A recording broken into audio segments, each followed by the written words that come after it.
히브리 성서에서 현대 반유대주의까지 유대교의 히브리 성서로부터 시작하여 중세 유럽의 반유대주의 홀로코스트, 그리고 현대 사회에서의 반유대주의에 이르기까지 유대인들이 겪어온 역사적 경험과 그들에 대한 사회적 태도의 변화를 포괄적으로 나타냅니다. 히브리 성서와 유대교, 히브리 성서의 중요성과 그것이 유대교 신앙에 미친 영향을 탐구합니다. 중세 유럽의 반유대주의 중세 유럽에서 유대인들이 겪은 차별과 박해의 역사를 분석합니다. 홀로코스트, 나치 독일에 의한 유대인 대학살의 역사적 배경과 그 영향을 조명합니다. 현대 사회와 반유대주의 오늘날 반유대주의가 어떻게 나타나고 있는지, 그리고 이에 대한 사회적 대응은 무엇인지 살펴봅니다. 이 내용을 바탕으로 논문을 작성하시면 독자들에게 유대인들의 역사적 여정과 그들에 대한 사회적 태도의 변화에 대한 통찰력을 제공할 수 있을 것입니다. 경전과 세계사와 히브리,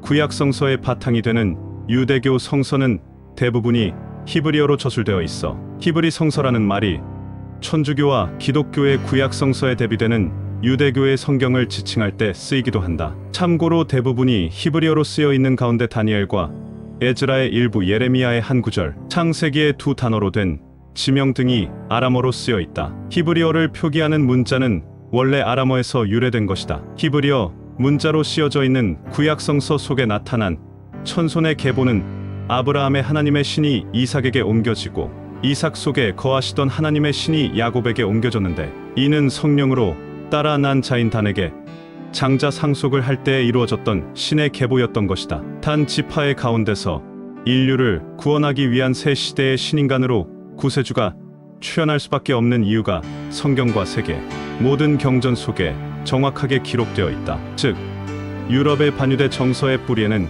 캔터베리 대주교는 전 세계의 성공회를 대표하는 성직자이다. 성공회라면 앵글리컨 처치를 말한다. 로마 가톨릭 역사적인 배경에는 성경 해석적 견해의 차이에서 비롯된다. 성경 전체가 담겨있는 영적 인간, 마음을 그려놓은 말씀이다. 인간의 마음을 표현한 영적인 기록이요 신적인 기록이다. 잠언서 4장 23절에는 생명의 근원이 마음이라는 성경 말씀이다. 역사적 측면에서 보면 유럽의 반유대 정서는 뿌리가 깊습니다. 특히 중세의 반유대주의가 강했던 것은 기독교와 유대교의 교리 차이 때문이었다. 유대교인들은 기독교의 예수 그리스도를 구세주로 인정하지 않고 그저 예언자 중에 한 명으로 생각합니다. 그들은 아직 구세주가 오지 않았고 히브리 민족인 유대인들만 구원받을 수 있다고 여전히 믿고 있습니다. 이러한 이유로 기독교인들이 대부분이었던 중세 사회에서 유대인들은 눈의 가시 같은 존재였습니다.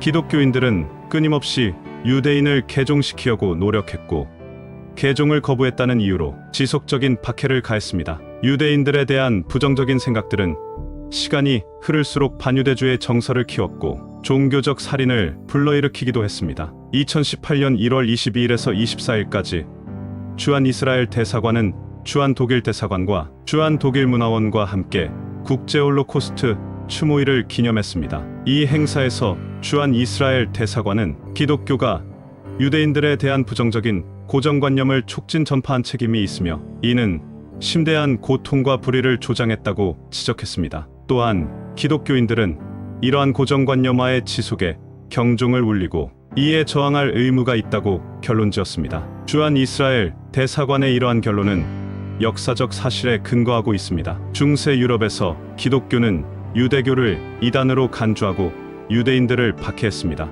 이러한 박해는 종교적 차별을 넘어서 인종적 차별로 발전했습니다. 20세기에는 나치 독일이 유대인들을 대량 학살하는 홀로코스트 사건이 발생했습니다. 이 사건은 반유대주의의 극악한 결과를 보여준 사건입니다. 오늘날에도 유럽과 다른 지역에서 반유대주의는 여전히 존재합니다. 이러한 반유대주의는 유대인에 대한 차별과 폭력을 조장합니다. 따라서 이러한 반유대주의에 맞서 싸우고 유대인에 대한 이해와 존중을 확산시키는 것이 중요합니다. 다음은 유럽의 반유대주의 역사에 대한 보다 구체적인 설명입니다. 고대에는 유대교와 기독교가 아직 분리되지 않았기 때문에 반유대주의는 크게 문제가 되지 않았습니다. 그러나 325년 니케아 공의회에서 기독교가 하나의 종교로 정착되면서 유대교와 기독교의 갈등이 심화되기 시작했습니다. 중세에는 기독교가 유럽의 지배적인 종교가 되었고 유대인들은 소수민족으로서 차별받기 시작했습니다. 유대인들은 개종을 강요받았고 개종을 거부하면 박해를 받았습니다. 또한 유대인들은 특정 직업이나 지역에 거주하도록 제한받았습니다. 근대에는 계몽주의의 영향으로 반유대주의가 약화되기 시작했습니다. 그러나 19세기에는 유럽에서 반유대주의가 다시 고개를 들기 시작했습니다. 이는 유럽의 민족주의와 반유대주의가 결합된 결과였습니다. 현대에는 나치 독일이 유대인들을 대량 학살하는 홀로코스트 사건이 발생했습니다. 홀로코스트는 반유대주의의 극악한 결과를 보여준 사건입니다. 홀로코스트 이후 반유대주의는 국제적으로 규탄되고 있지만 오늘날에도 유럽과 다른 지역에서 여전히 존재합니다. 잉글랜드 성공회가 수세기에 걸친 기독교의 반유대주의가 결국 유대인 대학살 홀로코스트로 이어졌음을 인정하는 첫 공식 문서를 반포했다. 신의 한결같은 세계 God's Unfailing World라는 명칭의 공식 문서는 성공회 신앙직제위원회가 3년간에 걸쳐 준비한 것으로, 성공회 최고위 성직자인 캔터베리 대주교는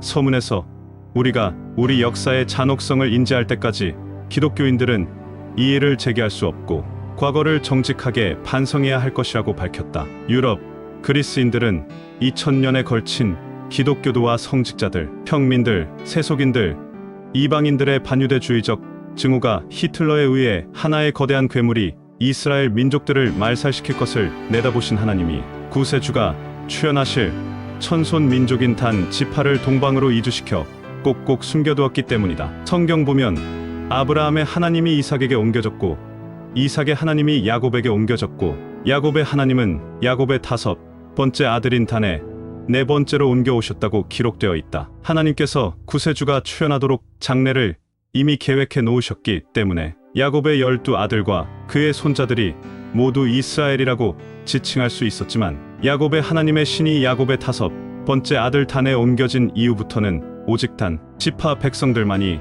진정한 한민족은 이스라엘 원형 아르치테피의 백성이라고 할 수 있었다. 하나님께서 아브라함에게 저 하늘의 별만큼 내 자손도 이 땅 위에 가득히 넘쳐날 것이다 라고 약속하셨고, 또 야곱에게도 내 반드시 내게 은혜를 베풀어 내 씨로 바다에 셀 수 없는 모래와 같이 많게 하리라고 약속하셨는데, 이러한 하나님의 약속이 단 이스라엘의 장자의 씨에 의해 성취되었기 때문이다. 하늘에 속한 하나님의 백성은 밝고 환한 것을 유난히 좋아한다. 왜냐하면 하나님이 빛 가운데 계시는 빛의 근원이기 때문이다. 다른 어느 민족보다 밝고 환한 것을 좋아하는 민족성은 분명히 천손 민족의 표지이다. 아브라함, 이삭, 야곱 단으로 이어지는 하나님의 혈통이 셈족의 일신 신앙을 계승한 단 지파의 후손인 단군의 혈통은 선민이기 때문에 그와 같은 열매가 아주 뚜렷하게 있다. 그것이 배달결례인 백이민족 천손 민족의 후예이기 때문이다. 감사합니다.